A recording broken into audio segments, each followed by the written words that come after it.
d'entamer l'exercice, on va essayer de vous donner la définition de l'effet Compton. Eh bien, l'effet Compton, normalement, il ne diffère pas beaucoup de l'effet photoélectrique. Donc, je vous explique. Alors, la définition de l'effet Compton, ou on appelle parfois diffusion Compton, ce n'est rien que la collision, c'est-à-dire le choc, entre un photon incident avec un électron au repos. D'accord? Alors, le photon incident entre en collision avec l'électron au repos.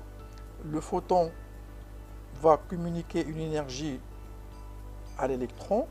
Donc, l'électron va partir dans une direction bêta avec la direction d'incidence. Et le photon diffusé, bien sûr, il va partir avec ou bien dans une direction faisant un angle θ avec la direction d'incidence. Alors, ce qu'on remarque durant cette expérience, que l'énergie du photon diffusé, normalement, il va être inférieur à l'énergie du photon incident, du fait que le photon incident a échangé avec l'électron au repos une quantité d'énergie. D'accord? Et bien, puisque ED est inférieur à EI, alors ED, normalement, il s'écrit d'après la relation de Planck-Einstein H mu D, et mu D s'écrit C sur lambda T.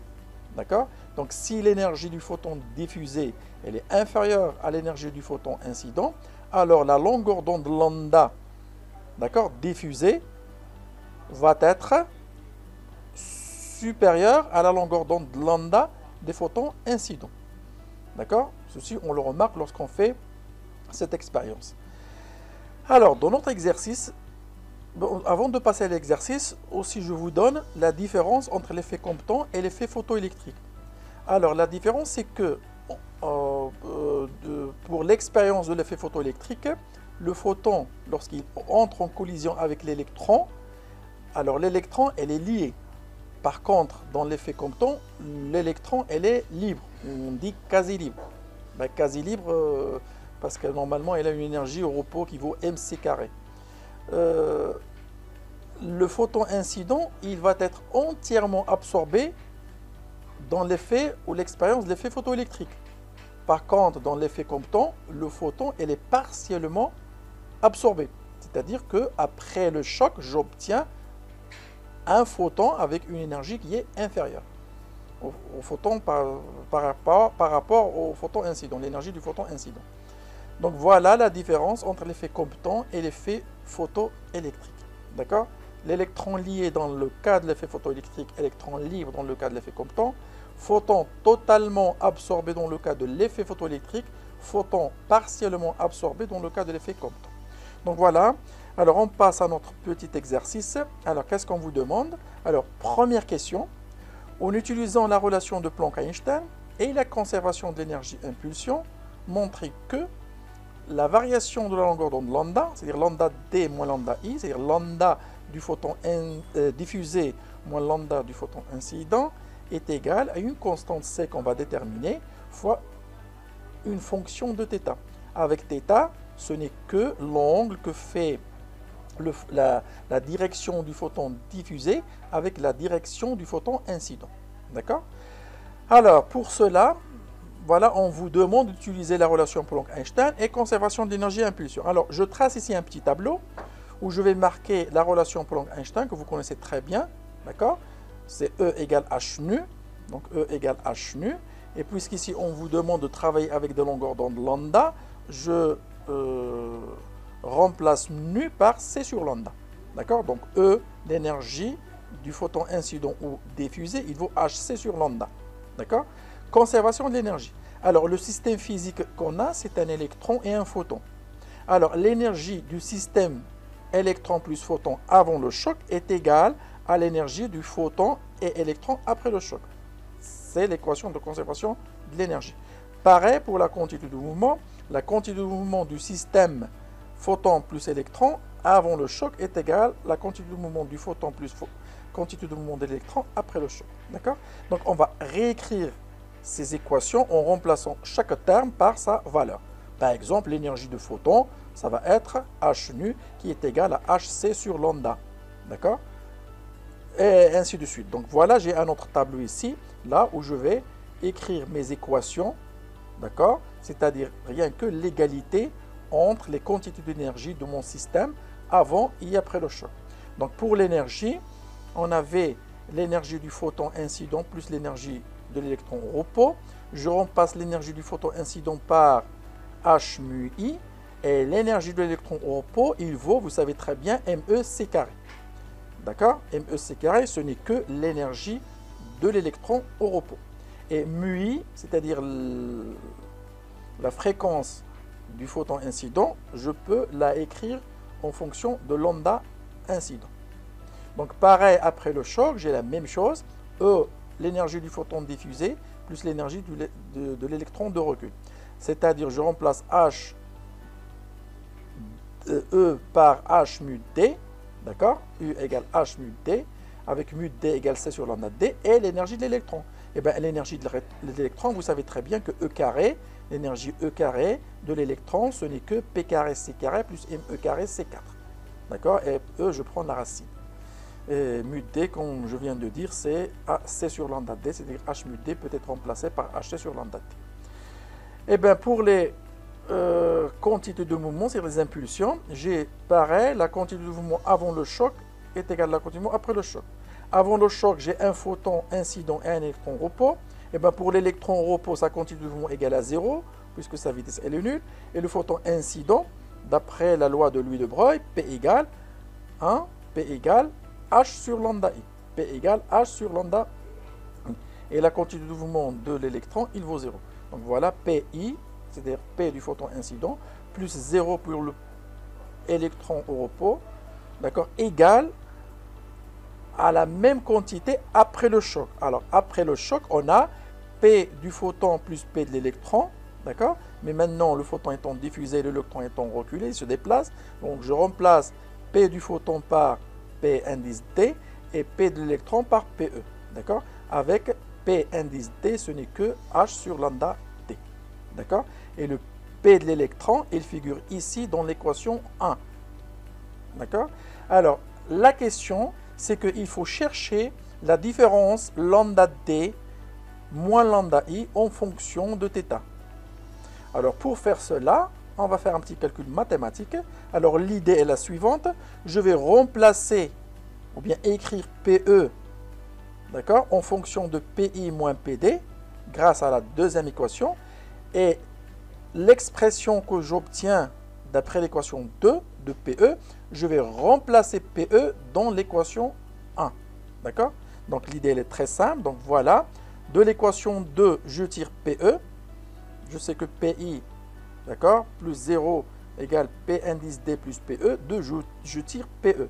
PE, ce n'est que PI moins P indice D. Je prends le carré d'un côté que de l'autre, c'est-à-dire je fais le développement de cette identité, j'obtiens PI au carré plus P indice D au carré moins 2 PI scalaire P indice D. Et bien, le produit scalaire de deux vecteurs, ça donne PI, P indice D fois le cosinus entre les deux vecteurs impulsion PI et P indice D. D'accord? Et ce n'est que l'angle θ. C'est clair? Alors, PI, je le remplace par H sur lambda I. J'obtiens A sur lambda I au carré. Je remplace P indice D par A sur lambda D. Je l'ai là. Et il me reste 2 moins 2 fois H au carré parce que ça fait PI, PD, c'est H fois A sur lambda I fois lambda D. Et cos θ. D'accord? Donc, je prends dans l'équation 1, je prends l'équation 1, j'écris l'équation 1, donc elle est là, c'est l'égalité des deux énergies parce qu'il y a conservation, et je vais remplacer le PE que j'ai obtenu ici dans cette expression.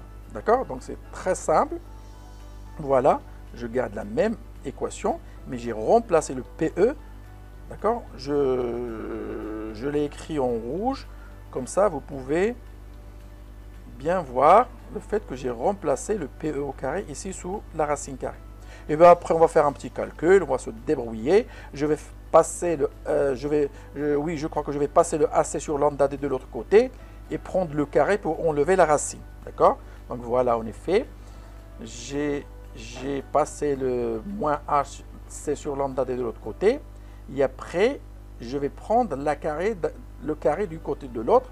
Voilà, le carré pour enlever la racine. D'accord? Donc c'est très simple. Et après, vous êtes obligé de faire ce développement. D'accord? Vous devez enlever le carré. Ben, donc vous faites le carré de cette expression. Vous obtenez tout cela que vous avez là.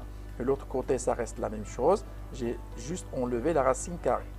Et après, vous remarquez que voilà, par exemple, là, j'ai trois expressions qui se simplifient. Exemple, h c'est sur lambda i, h c'est sur lambda d au carré et me c'est carré. D'accord, les mêmes expressions ils sont là. Regardez, h c'est sur lambda i, h c'est sur lambda d et me au carré c'est 4. Donc 1, 2, 3. Trois termes que je retrouve de l'autre côté de l'égalité. 1, 2 et 3. D'accord? Donc je vais simplifier et j'obtiens facilement. Il me reste que moins de h bar hc au carré sur lambda i lambda d plus 2me, elle est là, donc voilà, fois hc sur lambda et moins h sur lambda d. De l'autre côté, il me reste que le moins de h bar c au carré lambda i lambda d cosinus de θ. D'accord? Donc un calcul mathématique, tout le monde est assez grand de faire ce petit calcul. Après, qu'est-ce qu'on va faire? Je crois que je vais rendre au même dénominateur cette expression, donc sortir le hc que j'ai là, hc, je factorise par hc, il me reste 1 sur lambda i moins 1 sur lambda d que je vais rendre au même dénominateur, c'est-à-dire lambda d moins lambda i sur lambda i fois lambda d. Donc voilà, en effet, donc je garde cette quantité, voilà, elle est là, et j'ai 2mec carré. Là, j'ai fait sortir le hc en factorisant, et j'ai rendu au même dénominateur lambda d moins lambda i sur lambda i fois lambda d. D'accord? De l'autre côté, ça n'a rien changé. Alors, qu'est-ce que je peux faire ici? Je peux factoriser par hc au carré sur lambda i lambda d. Vous voyez, je factorise par hc au carré sur lambda i lambda d. Alors, j'obtiens facilement 2hc au carré sur lambda i. Je fais le sortir, j'obtiens ici moins 1. Et là, j'ai lambda d, lambda i, voilà. Et j'ai mec carré, elle est là. Et le tout, je le fais sortir dans ce facteur. D'accord? Alors, j'ai mis en vert les deux quantités à droite et à gauche de l'égalité pour les simplifier, pour vous faciliter de voir ce qu'on fait. Donc voilà, ces deux termes, je vais les simplifier. Et j'obtiens facilement, d'accord, moins 1 plus mec carré hc, lambda d moins lambda i égale moins cos θ. Donc là, vous imaginez ce qu'on va faire. Je fais passer le moins 1 de l'autre côté, donc j'obtiens 1 moins cos θ, et ensuite le multiplier par hc sur mec carré, et on obtient lambda d moins lambda i. Donc lambda d moins lambda i égale, voilà, 1 moins cos θ divisé par mec carré sur hc, c'est-à-dire multiplié par h sur mec carré. Ici, j'ai simplifié, si vous avez remarqué, j'ai simplifié, c carré sur c, ça devient mec sur h. L'inverse, ça fait h sur mec. D'accord? Donc c'est très simple. Voilà, lambda d moins lambda i, delta de lambda en fonction de θ. D'accord? Alors, vous pouvez laisser le résultat comme ça, d'accord? C'est juste. Mais bien sûr, moi, j'avais remplacé le 1 moins cos θ par, d'après les équations de trigonométrie, par 2 sin carré θ sur 2. D'accord? Donc, si vous voulez le remplacer par 2 sin carré θ sur 2, donc voilà 1 moins cos θ, je le remplace par 2 sin carré θ sur 2. Et j'ai toujours ma constante A sur mec. D'accord? Donc voilà, delta de lambda égale une constante fois une fonction de θ. D'accord? Alors ici, tout simplement, j'ai multiplié, ou bien j'ai voilà, j'ai multiplié par c et divisé par c. Donc j'obtiens c sur c carré. Et j'ai remplacé h par 2 pi h bar. D'accord? Vous allez me dire pourquoi? Parce que pour calculer cette constante, dans l'énoncé, on m'avait donné, ou bien dans toute la série, j'ai toujours la constante h bar c, qui vaut, je crois, 200 méga électronvolts Fermi, et le mc carré, je crois, si je me rappelle bien, 0,5 méga électronvolts, pour faciliter l'application numérique de cette constante. Et bien sûr, jusque-là, c'est correct, même là, c'est correct, d'accord? Alors, donc voilà, finalement, c, c'est une constante, et sin carré θ sur 2, c'est une fonction θ. Donc, vous avez montré que delta de lambda est une constante fois f θ. La constante, vous pouvez faire son application numérique, c'est très simple. Vous trouvez que la constante, il vaut 5 10 moins 2 angstrom. Donc voilà pour cette question. Alors qu'est-ce que nous avons pour la question suivante? Alors pour une diffusion normale à la direction d'incidence, on vous donne lambda diffusé qui vaut 0,71 angstrom. Calculez l'angle bêta. Si vous vous rappelez, l'angle bêta, c'est l'angle que fait la direction du photon incident avec la direction de l'électron de recul. D'accord? De l'électron diffusé aussi. Alors, faisons un petit schéma. Donc, nous avions un électron. Alors, l'électron se trouve par exemple sur une paille. Une paille, c'est-à-dire je trace la direction d'incidence et j'envoie sur cette direction un photon incident. D'accord? Alors, qu'est-ce qu'elle va faire ce photon incident? Il va être diffusé. Alors, la diffusion étant normale, on vous dit la diffusion étant normale, c'est-à-dire que le photon diffusé, il va partir en faisant un angle de θ sur de diffusion normale, d'accord, du photon diffusé. C'est-à-dire le θ, il vaut pi sur 2. θ, il vaut pi sur 2. L'électron, qu'est-ce qu'il va faire? Il va être diffusé, d'accord, c'est l'électron diffusé, et il va faire un angle bêta, d'accord, sa direction, d'accord, va faire un angle bêta avec la direction d'incidence. Et bien, ce qu'on vous demande de calculer l'angle bêta. Alors, pour faire ce petit calcul, il faut utiliser bien sûr la relation de conservation de la quantité de mouvement. Je sais que P incident égale P du PD plus PE, c'est-à-dire P du photon diffusé plus P de l'électron diffusé. Cette équation, c'est l'équation 1 de tout à l'heure, d'accord, que nous avions précédemment. C'est l'équation de conservation de quantité de mouvement. Alors, vectoriellement, je peux tracer facilement cette relation. C'est un polygone, hein, c'est comme les polygones des forces. Alors là, dans cette direction, vous voyez très bien que j'ai le photon incident. Donc c'est P, la quantité de mouvement du photon incident, vecteur PI. Là, vous avez le photon diffusé, donc vous avez P, la quantité de mouvement vecteur photon diffusé. Et vous fermez avec le PE pour avoir la somme, d'accord? La somme égale à 0, si vous voulez. D'accord? PI, ce n'est que PD plus PE. Et bien sûr, cette quantité du photon ou de l'électron de recul, il fait un angle bêta avec la direction d'incidence. Donc voilà, avec ce schéma, je peux facilement déterminer l'angle bêta. Et bien sûr, vous remarquez que si je calcule le tangent de bêta, ce n'est que le module de P indice D sur P indice I. Et je sais que P indice D, ce n'est que H sur lambda D, la relation, d'accord, d'après Louis de Broglie, et PI, c'est H sur lambda I. Je simplifie le H et j'obtiens tangente bêta, ce n'est que lambda I sur lambda D. Alors, pour calculer ce bêta, j'ai besoin de lambda I, lambda D. Et bien, lambda D, on vous l'a donné, lambda D, elle est là. Mais par contre, lambda I, je ne l'ai pas. Qu'est-ce que je dois faire? Je dois la calculer. Et bien, précédemment, on avait calculé la différence lambda D moins lambda I. Nous avons trouvé une constante C fois une fonction θ, sinus carré θ sur 2. Et bien, θ, il vaut pi sur 2. Je remplace θ par pi sur 2, ça fait pi sur 4. Sinus carré de pi sur 2, ça fait 1,5. Sinus carré de pi sur 4. D'accord? Sinus carré de pi sur 4, ça fait le tout au carré, ça fait 1,5. Voilà la constante C que nous avons calculée précédemment. Ça fait, je crois, 5, si je me rappelle, 5 10 moins 2, que je divise par 2, ça fait 2,5 10 moins 2 angstrom. Donc voilà, j'ai lambda D moins lambda I, c'est la différence. Et je peux facilement déterminer ou déduire lambda I. Donc lambda I, c'est cette constante moins lambda D. D'accord? Donc facilement, on obtient lambda I. Lambda D moins cette constante, ça fait 0,61, c'est lambda D, elle est donnée là. Moins 2,5 10 moins 2, et j'obtiens 0,69 angstrom. Et là, je connais maintenant lambda I et lambda D. Donc, je peux déterminer tangente bêta. D'où tangente bêta égale lambda I sur lambda D, 0,69 sur 0,71. Ça fait 0,97. C'est presque 1. Donc, le bêta, c'est à peu près pi sur 2. À peu près 45 degrés. Mais exactement, je prends l'arc tangent de 0,97.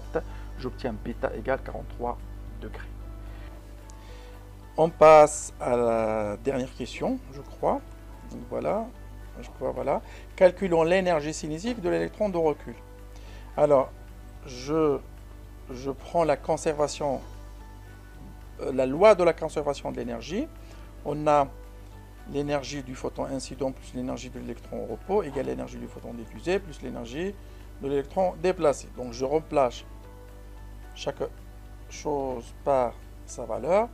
L'énergie du photon c'est hc sur lambda i, l'énergie de l'électron au repos égale mec carré. Après le choc, j'ai le photon diffusé qui a une énergie de hc sur lambda t plus l'énergie totale de l'électron. D'accord? Donc ce que vous remarquez ici, si je fais passer le mec carré de l'autre côté et le hc lambda d de l'autre côté, j'obtiens OE, l'énergie totale de l'électron déplacé moins l'énergie au repos, ça va être rien que l'énergie cinétique de l'électron. D'accord? Donc E total de l'électron, si j'enlève l'énergie qu'il avait déjà, qui est l'énergie au repos, je vais obtenir l'énergie qu'il a gagnée lorsqu'il entre en collision avec le photon incident. D'accord? Ou bien le photon incident moins l'énergie du photon incident moins l'énergie du photon diffusé, cette variation d'énergie, d'accord, ce gain d'énergie va être pris par l'électron qui va lui servir d'énergie cinétique. D'accord?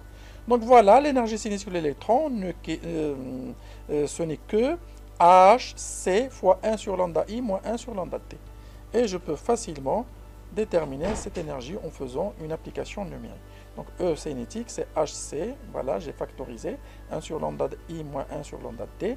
Je remplace lambda i par sa valeur, lambda t par sa valeur. Je multiplie par h et c, vitesse de lumière. J'obtiens 0,5 10-3 méga électrons. Donc voilà l'énergie cinétique de mes électrons. Je crois, voilà, il n'y a pas d'autres questions pour l'effet Compton. Donc j'espère que vous avez bien compris. Vous avez la vidéo, chaque fois vous pouvez la revoir pour mieux comprendre. Mais je vous assure, c'est un exercice très très simple. Il n'y a pas grand chose, rien que conservation de l'énergie et conservation d'impulsion. Je remplace dans mes équations et on fait que des calculs mathématiques. On a obtenu delta de lambda est une fonction de θ et on a obtenu l'énergie cinétique des électrons de recul. Je vous remercie et à la prochaine. Travaillez bien.